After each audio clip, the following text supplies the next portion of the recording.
आमचं लक्ष सरकारच्या भूमिकेकडे किती सिरियस आहे, संवेदनशील आहे आणि त्याबाबत ते काय विचार करतात. आम्ही फक्त वेट अँड वॉचच्या भूमिकेमध्ये आहोत. कारण सरकारने यापूर्वी सुद्धा वारंवार आम्हाला आश्वस्त केलं आहे, लेखी निवेदन दिलेलं आहे. मराठा आरक्षणाच्या मुद्द्यावरून राज्यात पुन्हा एकदा राजकीय आणि सामाजिक वातावरण तापायला सुरुवात झाली आहे. मनोज जरांगे पाटील उन्हाची तमा न बाळगता पुन्हा एकदा उपोषणाला बसले असून सरकारच्या वतीनं राधाकृष्ण विखे पाटील यांच्यासह ज्येष्ठ मंत्र्यांचं शिष्टमंडळ त्यांच्याशी चर्चा करत आहे. या संपूर्ण आंदोलनावर आता राष्ट्रीय ओबीसी महासंघाने अत्यंत महत्त्वाची भूमिका मांडली आहे. जरांगे पाटील यांच्या मागण्या जुन्याच असून त्यावर सरकारने आधीच निर्णय घेतला असल्याचं महासंघाने म्हटलं आहे. तसेच ओबीसी आरक्षणाला धक्का लागल्यास 60% ओबीसी समाज रस्त्यावर उतरेल असाही इशारा देण्यात आला आहे. वेगळ्या मराठा मंत्रालयाच्या मागणीवर बोलताना ओबीसी मंत्रालयात त्यांचा समावेश न करता स्वतंत्र मंत्रालय स्थापन करावे त्याला आमचा विरोध नाही असं देखील बबनराव तायवाडे यांनी स्पष्ट केलं आहे. या संपूर्ण वादावर राष्ट्रीय ओबीसी महासंघाचे अध्यक्ष डॉक्टर बबनराव तायवाडे म्हणाले, जरांगे पाटील ज्या मागण्या घेऊन आंदोलन करत आहेत त्या जुन्याच आहेत आणि त्यावर सरकारने आधीच निर्णय दिलेला आहे. जोपर्यंत आमच्या आरक्षणाला धक्का लागत नाही तोपर्यंत आम्ही वेट अँड वॉचच्या भूमिकेत आहोत. सरकारनेही सरसकट कुणबी प्रमाणपत्र देणार नाही असं आधीच स्पष्ट केलं आहे. जर ओबीसींच्या संविधानिक अधिकारांना धक्का लागला तर 60% ओबीसी समाज रस्त्यावर उतरेल. तसेच मराठा समाजासाठी स्वतंत्र मंत्रालय स्थापन करण्यास आमचा विरोध नाही. मात्र ओबीसी मंत्रालयात त्यांचा समावेश करू नये कारण त्यामुळे निधीचा प्रश्न निर्माण होईल असं देखील यावेळी बबनराव तायवाडे यांनी स्पष्ट केलं. ज्या मागण्या घेऊन ते आंदोलन करत आहेत त्या जुन्याच मागण्या आहेत, त्याच्यात नवीन एकही मागणी नाही आहे.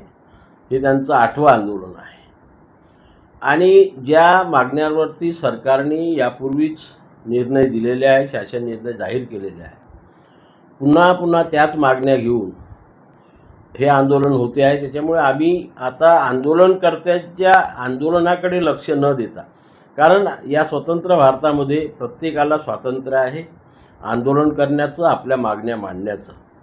त्याच्यामुळे त्यांनी ते आंदोलन करावं, आमचा त्यांना काही आणि कुठल्याही प्रकारचा विरोध नाही आहे. आमचं लक्ष सरकारच्या भूमिकेकडे आहे की सरकार त्यांच्या या मागण्यांकडे कुठल्या नजरेने बघते आहे, किती सिरियस आहे, संवेदनशील आहे आणि त्याबाबत ते काय विचार करतात. मी पहिले विचार करतात हा शब्द वापरला, निर्णय नाही. ज्या दिवशी त्यांच्या मागण्यांवरती ते कुठल्या प्रकारचा विचार करायला सुरुवात करतील आणि तो जर विचार ओबीसी समाजाच्या संविधानिक आरक्षणाला धक्का लावणारा आहे, ओबीसीच्या संविधानिक अधिकाराला धक्का लावणारा आहे, हे आमच्या लक्षामध्ये येईल, त्या दिवशी या राज्यातील संपूर्ण ओबीसी समाज राष्ट्रीय ओबीसी महासंघाच्या नेतृत्वामध्ये आणि इतर समविचारी संघटनांच्या नेतृत्वामध्ये हा 60% ओबीसी समाज रस्त्यावरती येऊन आपल्या ओबीसीच्या संविधानिक आरक्षणाचं रक्षण करण्याकरता कालही सज्ज होता, आजही सज्ज आहे आणि उद्यासुद्धा सज्ज राहणार आहे. परंतु जोपर्यंत आमच्या आरक्षणाला कुठल्याही प्रकारचा धक्का लागत नाही तोपर्यंत आम्ही फक्त वेट अँड वॉचच्या भूमिकेमध्ये आहोत. कारण सरकारने यापूर्वी सुद्धा वारंवार आम्हाला आश्वस्त केलं आहे, लेखी निवेदन दिलेलं आहे की आम्ही ओबीसीच्या आरक्षणाला कुठेही धक्का लागू देणार नाही, सरसकट कुणब्यांचे प्रमाणपत्र देणार नाही. वारंवार याची वाच्यता झालेली आहे आणि आजसुद्धा सरकार त्याच निर्णयावरती ठाम आहे आणि म्हणून सरकारच्या भूमिकेकडे आमचं लक्ष आहे. आंदोलनकर्ते काय मागणी करतात, कुठलं आंदोलन करतात याचा विचार करण्याची आम्हाला कुठल्याही प्रकारची गरज नाही. म्हणजे मागणी करणं हा त्यांचा अधिकार आहे, त्यांनी कुठलीही मागणी करावी. आमचं ओबीसी मंत्रालय आम्हाला 2016ला या राज्य सरकारने स्थापन केलं, चांगल्या प्रकारे ते काम करतं आहेत आणि म्हणून त्यामध्ये त्यांनी जे मागणी केलेली आहे ते मंत्रालय सरकारने द्यावं, पण आमच्या ओबीसीच्या मंत्रालयामध्ये त्यांचा समावेश करू नये.